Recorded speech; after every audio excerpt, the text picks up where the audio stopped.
안녕하세요, 여러분. 한이재미 배장선 선생님입니다. 한국어 어휘력을 키우는 한자어 어휘 벌써 16번째 시간이네요. 고급 친구들, 중급 친구들이 이 한자어 어휘가 많이 도움이 된다고 댓글 남겨줘서 선생님도 아주 기분이 좋습니다. 자, 오늘은 16번째 시간 선후 한번 해볼게요.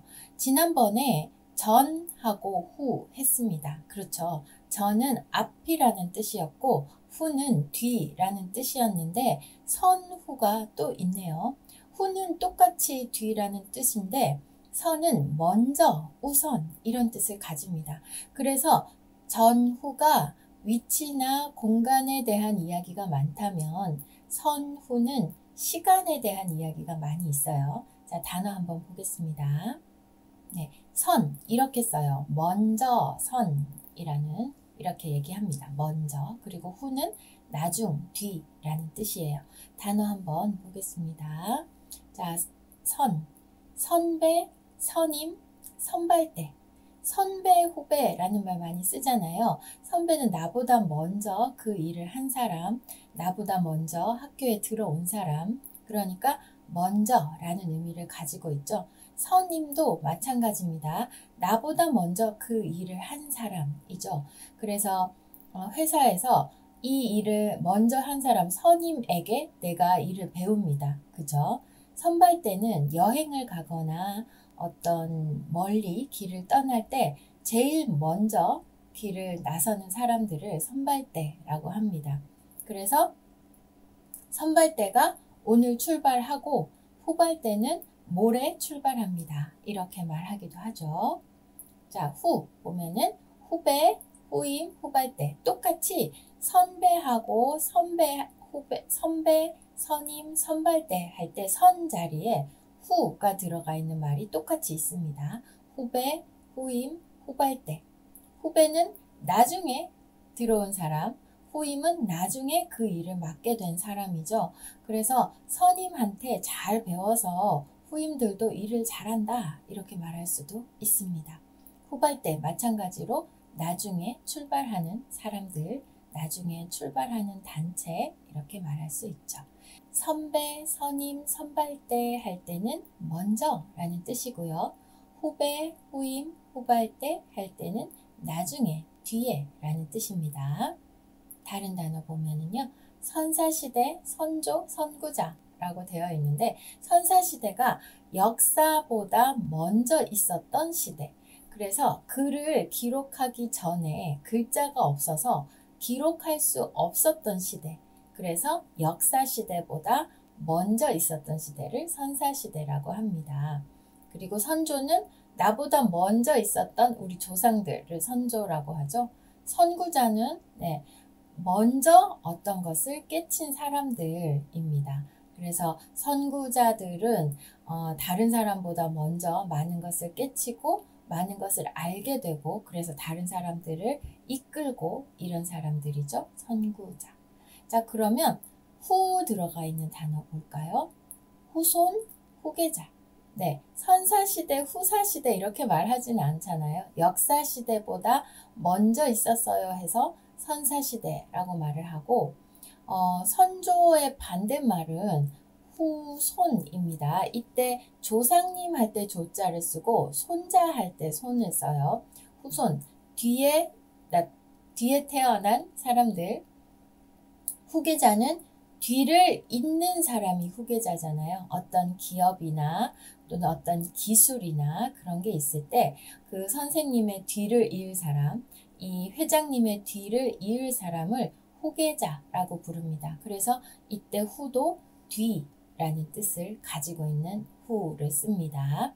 자, 그럼 다음 단어 선진국 하면은 선, 먼저, 진, 앞으로 나간 국, 나라 이런 뜻이에요. 그래서 선진국 하면은 잘 사는 나라들 조금 어떤 나라들 선진국이라고 하죠. 지금 뭐 미국 이런 나라들 선진국이라고 하잖아요. 그러니까 먼저 앞에 나가 있는 나라들이니까 발전이나 개발이나 이런 게 먼저 되어 있는 나라들을 선진국이라고 하죠. 그러면 후진국이라는 말도 씁니다. 경제적으로나 과학이나 정치 등등이 조금 뒤에 있는 나라들이라는 뜻이죠. 그래서 이런 말도 해요. 우리나라는 문화 선진국이에요. 우리나라는 뭐 정치 후진국이에요. 이런 말들도 쓸 수 있습니다. 어떤 특정 분야에 대해서 이 부분은 우리가 앞에 있어요. 이 부분은 우리가 뒤에 있어요. 이렇게 말할 수도 있죠. 그 다음 우선 할 때 선, 이게 먼저 이런 뜻입니다. 그리고 선생님 할 때 선도 먼저 선을 쓰는데요. 이때 생은 생일 할 때 생이거든요. 태어났다라는 거죠. 그러면 선생님은 무슨 뜻이에요? 먼저 태어난 사람이죠. 먼저 태어난 사람들은 아무래도 경험이 많기 때문에 배울 것이 많다 이렇게 생각을 해서 선생님을 이렇게 씁니다. 그 다음 선착순은 뭐죠? 먼저 도착한 순서예요. 그래서 선착순 100명에게 할인 쿠폰을 드립니다. 선착순 10명에게는 무료로 사진을 찍을 수 있는 기회를 드립니다. 이렇게 선착순이라는 말 많이 하죠. 후식, 후유증, 후회. 후식은 밥을 다 먹고 나중에 먹는 음식이잖아요. 그죠? 뒤에 먹는 음식이니까 후식. 디저트를 후식이라고 합니다. 그 다음 후유증은 어떤 병이 있고 나서 병이 나았는데 나중에 생기는 증세가 후유증이에요. 교통사고를 당하고 나서 좀 다리가 부러졌어요. 그래서 다리가 부러진 건 나았는데 비만 오면은 그 다친 다리가 아프다거나 그런 것도 후유증이 될 수 있겠죠. 그리고 후회는 뭐죠? 그렇게 하지 말걸. 그거는 언제 해요? 나중에 하는 생각이잖아요. 그래서 후회할 때도 뒤후, 나중에 이런 의미를 가지고 있는 후를 씁니다. 자, 후식, 후유증, 후회할 때 후도 뒤, 나중에 라는 뜻을 가지고 있는 이 후자를 쓴다는 거 알아두시고요. 그 다음 선견지명이라는 말이 있어요. 선견지명은 먼저 보기 전에 미리 알 수 있다. 환하게 알 수 있다 라는 뜻으로 어떻게 되는지 지금 이런 상황을 보니까 결과가 이렇게 될 것 같아 라고 미리 알고 있는 그런 사람들을 선견지명이 있다. 선견지명 덕분에 위기를 피했다. 이런 말도 쓸 수 있습니다. 그 사람은 선견지명이 있어서 정말 도움이 돼. 선견지명이 있는 것을 보니까 정말 똑똑한 사람이야. 이렇게 말할 수 있죠. 후가 들어가 있는 또 다른 단어 볼까요? 후견인, 후원금. 후견인이라고 하면 뒤에서 든든하게 지켜주는 사람, 받쳐주는 사람 이런 뜻이고요. 후원금은 뒤에서 지원해주는 돈이죠.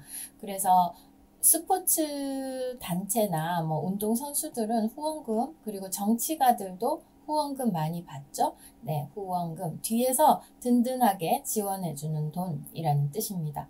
자, 먼저라는 의미의 선, 그리고 나중에라는 의미의 후.